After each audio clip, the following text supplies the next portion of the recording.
So I just wanted to show you, this home is currently listed for $898,000, and this is what you can get for about that price point in East Palo Alto.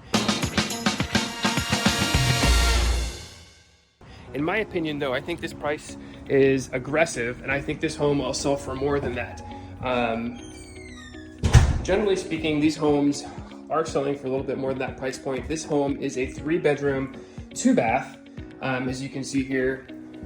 And most of the homes in East Palo Alto are actually built as 3-1s. So usually when you have that second bath, it's kind of unique. You don't have a lot of inventory with that second bath, but this home is great. Got a nice open floor plan here with 2 additional bedrooms here in the back.